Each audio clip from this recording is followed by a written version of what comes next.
नमस्कार, आप सभी का बैंकिंग एज में स्वागत है। आज हम आईबीपीएस क्लर्क 2026 के प्रिपरेशन स्ट्रेटजी के बारे में बात करेंगे। जैसा हमें पता है कि इसका नोटिफिकेशन आ चुका है and I would say this is the right time to start the preparation, क्योंकि हमारे पास सिर्फ 2 मंथ हैं। 2 मंथ आईबीपीएस क्लर्क के लिए सफिशिएंट है। हाँ, कहा जा सकता है सफिशिएंट है। अगर आप इस स्ट्रैटेजी को स्ट्रिक्टली फॉलो करते हैं तो आई वुड से 80 से 90% तक आप इसमें इम्प्रूवमेंट पा जाओगे। जैसे इस बार वैकेंसी 11,403 आई हैं। कट ऑफ कहीं ना कहीं रिलेटिवली थोड़ा कम रहेगा, बट दिस डजेंट मीन कि हमें सिर्फ मॉक लगाने हैं या इनकम्प्लीट प्रिपरेशन करनी है और हम राइट अवे एग्ज़ाम देने चले जाएं। ऐसा कुछ भी नहीं चलेगा।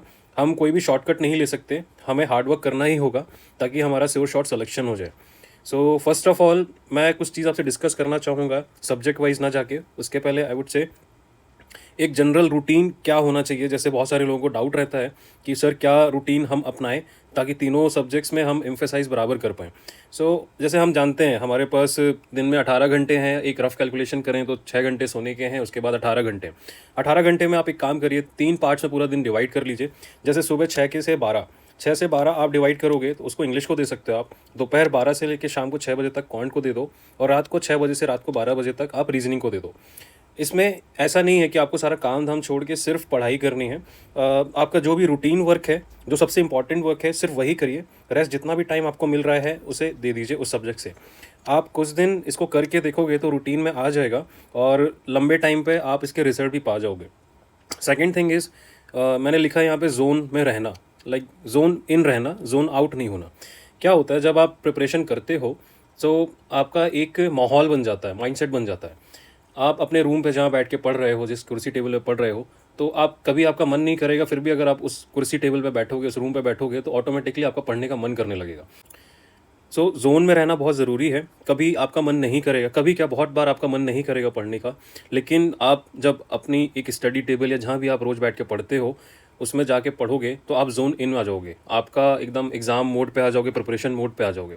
तो आप कोशिश करना कि अगले 2 महीने आप उस प्रिपरेशन मोड पे रहो। कोई भी ट्रैवलिंग अवॉइड करो, कोई भी रिलेटिव आता है अवॉइड करो। आप उस छोटी सी दुनिया में कैप्चर हो जाओ, खुद को कैप्चर कर लो, जिसमें सिर्फ आपको 3 सब्जेक्ट्स ही दिखते हैं पूरे दिन और आप उसको पढ़ते हो। रेस्ट उसके बाद आपको कुछ भी आइडिया नहीं है दुनिया में क्या चल रहा है क्या नहीं चल रहा है। ये आप करके देख लो कितनी बेटर इफिशिएंसी के साथ आप पढ़ाई कर पा रहे हो। मूविंग अहेड, हम इंग्लिश से स्टार्ट करेंगे बिकॉज इंग्लिश का वेटेज काफ़ी बढ़ गया है। एंड इंग्लिश से इसीलिए स्टार्ट करेंगे क्योंकि अगर आपकी इंग्लिश अच्छी है तो आईबीपीएस क्लर्क में आपको क्वांट और रीजनिंग भी देना है। रीजनिंग में आप पजल पढ़ोगे, पजल इंग्लिश में ही लिखी आएगी। क्या कहना चाह रहा है वो आपको समझने में आसानी होगी कब, जब आपको इंग्लिश अच्छे से समझ में आती होगी। Same cheese goes with the quant. बड़े बड़े क्वेश्चन है, डीआई है, अगर आप चाहते हो एक बार रीड करके ही आप उसको कैप्चर कर लो, एब्जॉर्व कर लो, तो आपका रीडिंग कंप्रीहेंशन इंग्लिश में बहुत अच्छा होना चाहिए। इंग्लिश सिर्फ अपना सब्जेक्ट बस पूरा नहीं करेगा, इंग्लिश से आपका क्या होगा कि क्वांट और रीजनिंग में भी कहीं ना कहीं हेल्प मिलेगी। तो इंग्लिश स्टार्ट कैसे करना है? सिर्फ और सिर्फ रीडिंग से। रीडिंग से स्टार्ट करिए। आप स्टार्टिंग के 2 से 3 घंटे डेली द हिंदू न्यूज़पेपर पढ़ लीजिए या द इंडियन एक्सप्रेस पढ़ लीजिए। इन दोनों में एडिटोरियल आता है। एडिटोरियल सबसे ज़्यादा इंपॉर्टेंट है। मान लीजिए एडिटोरियल ही एज इट इज़ आपके एग्ज़ाम में आएगा। उसकी जो लैंग्वेज होती है, कहीं ना कहीं मेंस में भी इंग्लिश की लैंग्वेज वैसी ही होती है। तो रीडिंग कंप्रीहेंशन आप प्रैक्टिस करिए। इनिशियली में भी हो सकता है अगर आप बिगनर हैं तो आपको नहीं समझ में आएगा, तो आप एक काम कर सकते हैं, द हिंदू या द इंडियन एक्सप्रेस के बाकी पेजेस पढ़िए, और लेकिन एडिटोरियल मिस मत करिए। जितना भी समझ में आता है आप डेली पढ़िए। और जो थोड़ा इंटरमीडिएट लेवल पे हैं उनको तो मैं बोलूँगा कि 3 से 4 एडिटोरियल डेली पढ़िए आप, उससे आपकी बहुत प्रैक्टिस हो जाएगी। जैसे मैं दिखाना चाहूँगा, यहाँ एडिटोरियल है। अगर आप इसको पढ़ोगे तो ये नहीं है कि सिर्फ आपका रीडिंग कंप्रीहेंशन अच्छा होगा। आप देखो, जैसे मैंने हाईलाइट कर रखा है यहाँ पे कुछ वर्ड्स, सोलिम, यहाँ पे रिजरेक्ट, जेंटिल, इस तरीके से बहुत सारे वोकेबलरी वर्ड्स आपको मिल जाएंगे जो कि ट्रेंड में होंगे, जो कि बहुत लेटेस्ट होंगे। तो आप पूरा द हिंदू न्यूज़पेपर जब पढ़ोगे तो कहीं ना कहीं आपकी वोकेबलरी भी डेवलप हो रही है। दूसरी चीज़, आपको कुछ फ्रेजल वर्ब्स ही मिलेंगे, सेंटेंस स्ट्रक्चर आप बेटर समझ पाओगे। ये कहीं ना कहीं होलिस्टिकली आपको हेल्प करेगा पूरा इंग्लिश, क्वांट और रीजनिंग में। अच्छा, रीडिंग कंप्रीहेंशन जिनके जो बिगनर हैं उनको पढ़ना कैसे है? आप ऐसा कर सकते हो कि जैसे ये फर्स्ट पैराग्राफ है, ये फर्स्ट पैराग्राफ आप पढ़ो, रीड करो, और उसके बाद एक पॉज लो। उसके बाद पॉज लेने के बाद आप रिकॉल करो कि इस फर्स्ट पैराग्राफ में मोटा मोटा क्या कहानी कही गई है। उसके बाद सेकंड पैराग्राफ में भी आप उसको रीड करो, रीड करने के बाद पॉज लो और समझो कि इस सेकंड पैराग्राफ में क्या बोला गया है, मेन मेन पॉइंट्स क्या थे। तो जब सेकंड पैराग्राफ आप पढ़ लोगे ना, तो उसके बाद फर्स्ट पैराग्राफ का भी रिकॉल करो, तो कहीं ना कहीं चेन बनती जाएगी कि इस पैराग्राफ में आपने क्या समझा, इस पैराग्राफ में क्या समझा और इस पैराग्राफ में क्या समझा। ये बहुत अच्छी टेक्निक है, इससे आप जल्दी रीडिंग कम्प्रीहेंशन में इम्प्रूव कर पाओगे। अच्छा, इसके साथ करना क्या है, जैसे जैसे आप न्यूज़पेपर पढ़ोगे, अगर आप चाहो तो नोट डाउन कर सकते हो वोकैबलरी, क्योंकि वोकैबलरी जो भी पढ़ोगे आप बहुत लेटेस्ट पढ़ोगे, आउटडेटेड नहीं होगी। तो आप वोकैबलरी एकदम लिखते जाओ, आई वुड से नोट डाउन करते जाओ। ईडियम्स बहुत सारे आपको मिलेंगे, वो भी नोट डाउन करते जाओ। फ्रेजल वर्ब्स मिलेंगे, और कहीं ना कहीं आप सेंटेंस स्ट्रक्चर समझना सीख जाओगे। एक सिंपल इंग्लिश और एडिटोरियल की इंग्लिश में ज़मीन आसमान का फ़र्क होता है। सेम चीज़ सिंपल इंग्लिश में नॉर्मली लिखी होगी, लेकिन एडिटोरियल में और अच्छे तरीके से लिखी होगी। तो हमें सेंटेंस स्ट्रक्चर समझना बहुत ज़रूरी है। सेंटेंस स्ट्रक्चर एक चीज़ में, और सेंटेंस स्ट्रक्चर समझने में एक चीज़ बहुत हेल्प करेगी, ये है ग्रामर। ग्रामर को जनरली बैंक में उतना तवज्जो नहीं दिया जाता है, लेकिन मेरा ऐसा मानना नहीं है। अगर आप ग्रामर पढ़ते हो तो आपको सेंटेंस स्ट्रक्चर बहुत अच्छे से समझ में आते हैं। ग्रामर ये नहीं है कि सिर्फ आपने रूल सही अप्लाई किया नहीं किया, ग्रामर आपको पूरा सेंटेंस स्ट्रक्चर कैसा होगा, कैसा होना चाहिए, आपको वो बता देता है। तो ग्रामर बहुत इंपॉर्टेंट है, आप इसको भी कंप्लीट करो। कोई भी वीडियो देख लो जिसमें 120 रूल्स होते हैं, 120 ग्रामर के रूल्स वाले वीडियोस मिल जाएंगे, उनको आप गो थ्रू कर लो और कम से कम 500 क्वेश्चन सॉल्व कर लो, क्विज दे दो, तो आपके दिमाग में वो बैठ जाएगा। ये करने से आपका ये होगा, सबसे ज़्यादा बेनिफिट आपको रीडिंग कम्प्रीहेंशन में मिलेगा। दूसरी चीज़, पैरा जंबल्स में लोगों के तोते उड़ जाते हैं जब मेंस में आता है। तो पैरा जंबल्स का सबसे फर्स्ट स्टेप यही है कि आप ग्रामर पढ़ो और रीडिंग कम्प्रीहेंशन पढ़ो। आप समझने की कोशिश करो कि कैसे कोई स्टोरी कहाँ से स्टार्ट हो रही है, कनेक्टर्स कैसे दो सेंटेंसेस को ज्वाइन कर रहे हैं, या लास्ट में कंक्लूजन कौन सा सेंटेंस होगा। तो आप धीरे धीरे जब इसको समझोगे तो आपका स्कोर बढ़ता जाएगा। अच्छा, इसके बाद इंग्लिश में 2-4 चीज़ें और आती हैं जो अपन ने इतनी ऊपर चीज़ें सीखी हैं। अगर आप इतना कर लेते हो, वर्ड स्वैप है, क्लोज टेस्ट है, स्पेलिंग टेस्ट है, ये सब चीज़ें आपको कॉम्प्लीमेंट्री मिलेगी अगर आप ऊपर जितनी भी चीज़ें दिए हैं ऑनेस्टली कर लेते हो।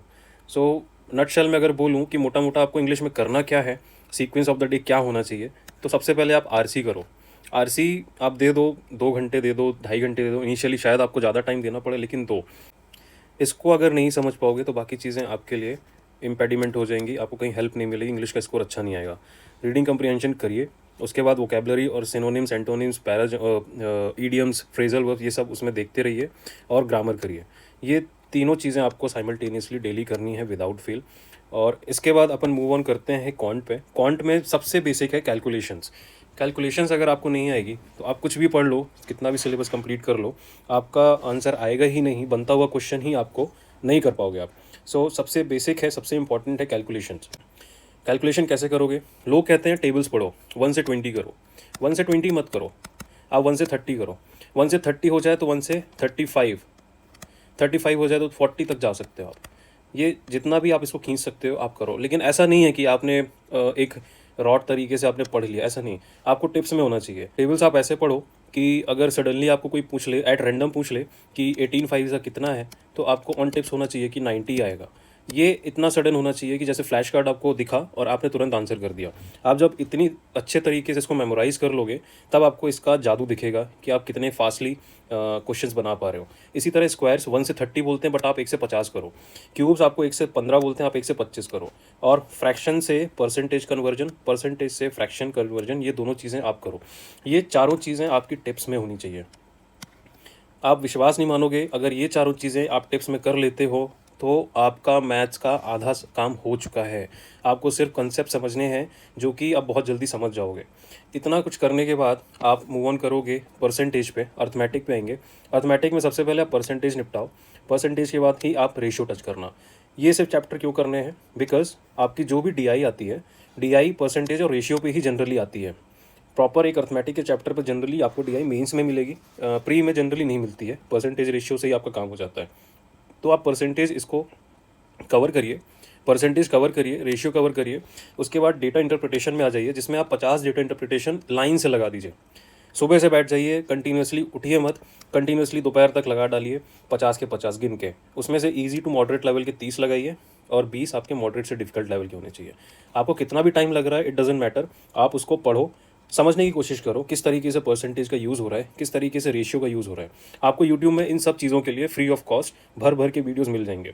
मैं हमेशा बोलता हूँ पेड कोर्स लेने की कोई ज़रूरत नहीं है, आपको फ्री कोर्सेज बहुत सारे मिल जाएंगे, बस आप उसको सेलेक्ट करो और एक ही कोर्स पकड़ के पहले उसको कंप्लीट करो, फिर दूसरा किसी वीडियो पे जाओ। सो क्वांट पे इतना ही रहेगा। क्वांट के बाद सीक्वेंस क्या होगा, डेली प्रैक्टिस आप क्या करोगे, उसका रूटीन क्या होगा। तो डेली रूटीन ऐसा होगा कि आपको सिंप्लीफिकेशन कम से कम 50 से 100 करने ही करने हैं विदाउट फेल विथ टाइमर।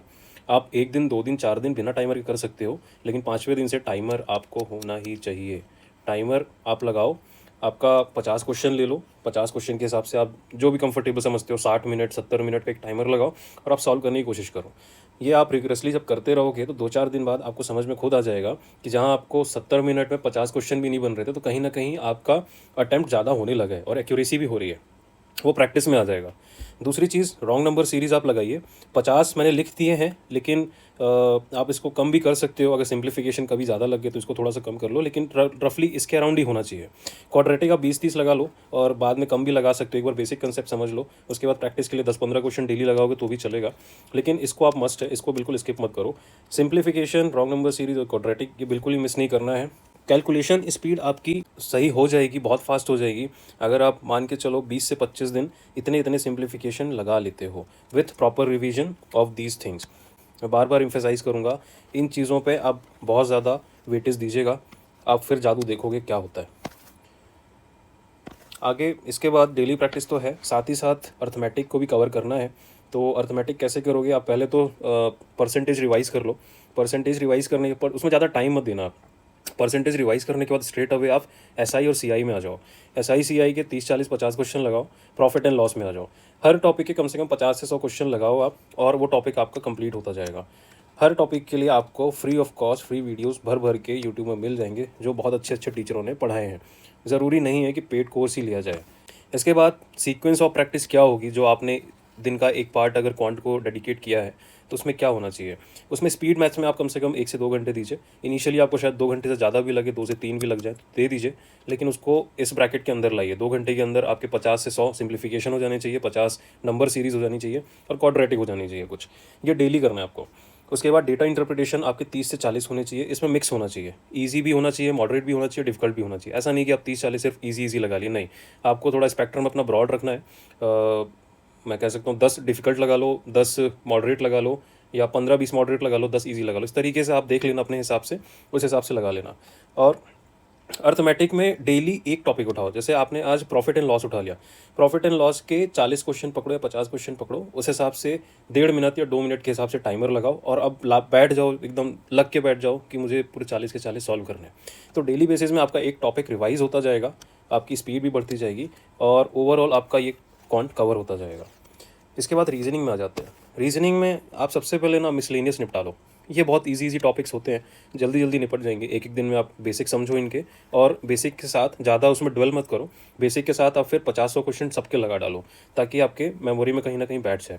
तो ब्लड रिलेशन है, डायरेक्शन सेंस है, इनइक्वालिटीज़ है, अल्फा न्यूमेरिक है, चाइनीज़ कोडिंग डिकोडिंग है, इस तरीके की चीज़ें आप एक एक दिन में निपटा सकते हो। तो इसको जितने जल्दी हो सके आप कवर कर लीजिए। मैंने सिलॉग्स यहाँ पे टिक नहीं किया जानबूझ के, क्योंकि सिलॉग्स बहुत ट्रिकी हो जाता है किसी किसी के लिए। तो आप चाहो तो इस पर डेडिकेटेड टाइम दे सकते हो, 1 दिन 2 दिन, या रोज़ थोड़ा थोड़ा टाइम दे सकते हो एक एक कंसेप्ट समझने के लिए। एक दिन में मुझे नहीं लगता कोई समझ पाएगा इसे। मुझे भी 2-2 3-3 महीने लग गए थे इसको समझने के लिए, फिर भी मेरे आंसर्स कहीं ना कहीं गलत हो जाते थे। तो सिलॉग्स का एक कंसेप्ट है, वो आता है तो आता है, नहीं आता तो नहीं आता है। तो इस पर आप ज़्यादा परेशान मत होइए, कोशिश करिए समझने की, और थोड़ा लंबा इसको चलने दीजिए, धीरे धीरे एब्जॉर्ब होगा, कंसेप्ट डेवलप होगा खुद से ही। इसके बाद मेन है सीटिंग अरेंजमेंट और पजल। आप एक एक टॉपिक पकड़िए और 10-10, 15-15, 20-20 पजल सीटिंग अरेंजमेंट लगाइए।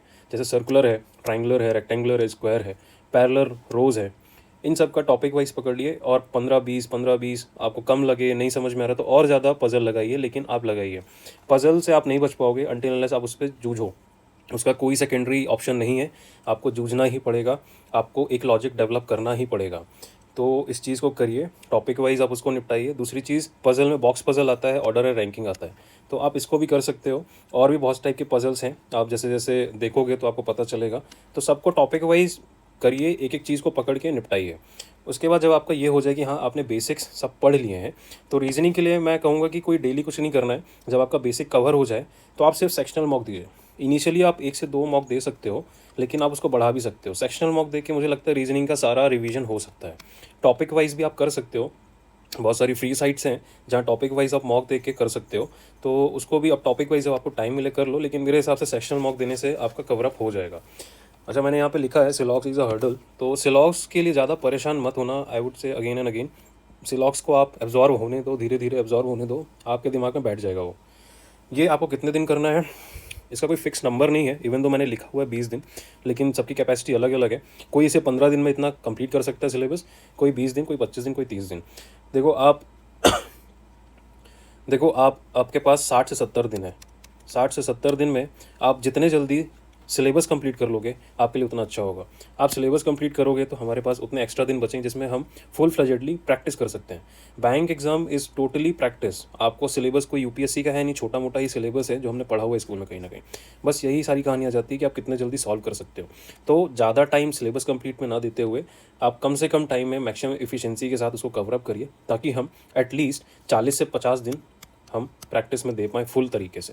और यही है जो हमें सिलेक्शन दिलवाएगा, प्रैक्टिस। आप कॉन्सेप्ट पढ़ के बैठे रहोगे तो क्वेश्चंस नहीं बनेंगे, क्वेश्चंस बनाने के लिए आपको प्रैक्टिस करनी पड़ेगी। सो यही था। आपका सिलेबस एक बार कंप्लीट हो जाए तो रिवाइज़ करिए, और सेक्शनल मॉक तीनों सब्जेक्ट्स के लीजिए। सेक्शनल मॉक लीजिए डेली, प्री का 1 या 2 मॉक दीजिए जब आपका सिलेबस कंप्लीट हो जाए। इस तरीके से आगे बढ़िएगा। अच्छा, यहाँ पे मैंने एक चीज़ लिखी है, पर्सनल डायरी। ये बहुत इंपॉर्टेंट डायरी है, मैं इसको जादू की डायरी कहता हूँ। इसका क्या रोल रहता है मैं आपको बताता हूँ। मैंने खुद अपने सिलेक्शन के लिए, अपने प्रिपरेशन के टाइम इसको बनाया था। ये रहा, ये मेरी डायरी है। इसमें मैंने इस कॉपी में सब लिखा है, सब एज इन, यहाँ पे फ्रैक्शंस, रेशियो, फ्रैक्शन और परसेंटेज कन्वर्जन सब लिखे हुए हैं, छोटे से छोटे, बड़ा से बड़ा। मुझे कुछ भी मिल जाता था तो मैं उसका लिख लेता था, जो मुझे नहीं समझ में आता था या मैं कहीं अटकता था। तो ये मैंने सब में ना, इसमें थोड़ा क्लटर है बट ठीक है, धीरे धीरे मैंने सारे ऐड ऑन किए हैं इसमें।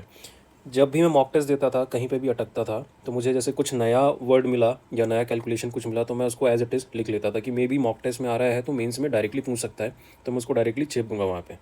सो आप इसको करो, fraction to percentage, percentage to fraction, बहुत इंपॉर्टेंट है ये। टेबल्स मैंने ऐसे पढ़े हुए थे, ऐसे लिखे हुए थे। मैं अपनी छोटी बहन को कॉपी दे देता था अपनी, और उससे बोलता था रैंडमली मुझसे कुछ भी पूछ, तो वो मुझसे ऐसे पूछ लेती थी 23 8 जा, तो मैं एकदम से फ्लैश कार्ड की तरह बोलता था। गलत होता तो वो मुझे करेक्ट करती थी, फिर दोबारा पूछती थी, जैसे कुछ भी पूछ लेती 27 5 जा, तो मैं एट सडन बोलता था। तो ये बहुत हेल्प की मुझे एक वो हैबिट डेवलप करने में कि मैंने नंबर देखे और तुरंत मेरे दिमाग में आंसर आ गया। तो ये प्रैक्टिस से आएगा। आपके घर में जो भी छोटे बच्चे हों, कोई है नहीं है, मम्मी को ही पकड़ा दो और बोलो मम्मी ये इतना कुछ लिखा हुआ है, एट रैंडम कुछ भी मुझसे पूछ लो और मैं आंसर करूँगा। तो आप इसको करो डेली, 15-20 मिनट करो एक्सरसाइज, मज़ा भी आता है और आपका एक ब्रेन सेटअप भी होता जाता है एकदम प्रॉम्प्टली आंसर करने में। ये स्क्वायर्स मैंने किए थे, स्क्वायर्स तो खैर मैंने बहुत ज़्यादा ही कर लिए थे। 6 से स्टार्ट किया था, कहाँ तक 49 तक किया था, फिर बीच बीच में ये भी सब कुछ ना कुछ मैं, जो भी मुझे समझ में आता था मैं बढ़ाता चलता था। रिवीजन जितना हो पाता था मैक्सिमम करता था। इसमें से बहुत सारी चीज़ें मुझे याद नहीं रहती थी, रिवाइज भी नहीं कर पाता था, लेकिन कर लेता था जितना होता था। देखिए मैंने लिखा हुआ है यहाँ पे, daily revision of English. English के लिए भी मैंने अलग से बनाया होता कि वर्ड सब्स्टिट्यूशन अलग से पढ़ना है, 15-15 मिनट मैंने हर चीज़ को दिया हुआ है। ये मैं कोशिश करता था, बहुत बार फेल होता था, लेकिन जितना भी करता था वो कहीं ना कहीं फ्रूटफुल होता था। इस तरीके से मैंने और भी चीज़ें लिखी थी, जैसे नंबर सीरीज़ है, नंबर सीरीज़ का क्या कंसेप्ट है, एक एक नंबर सीरीज़ पकड़ के मैंने लिखा हुआ था और समझा था कि किस तरीके से उसका आंसर निकलेगा, क्या कंसेप्ट है। जैसे डबल डिफरेंस होता है, कभी कभी स्क्वायर्स का डिफरेंस भी होता है, स्क्वायर्स का डिफरेंस और साथ में कुछ ना कुछ इसमें ऐड हो रहा है या माइनस हो रहा होता है। सो ये सब चीज़ें आप एक पर्सनल डायरी बनाओ, उसमें आप वैसी चीज़ें लिखो जिसमें आप हमेशा अटक रहे हो, वो आप हमेशा रिवाइज करके मॉक टेस्ट देने बैठो।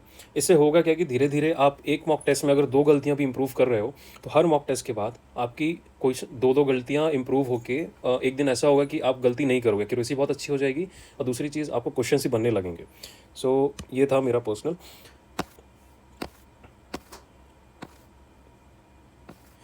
इसी के साथ I would like to end this video. Video अच्छा लगा हो तो लाइक करिए, सब्सक्राइब करिए, और अगर आपको कुछ भी डाउट है एग्ज़ाम प्रिपरेशन से related, please feel free to ask in the comment section. मैं बहुत अच्छे से आपको रिप्लाई करूँगा, जो भी मुझसे बन पाएगा मैं प्रोवाइड करूँगा। So thanks a lot, all the best for your preparation.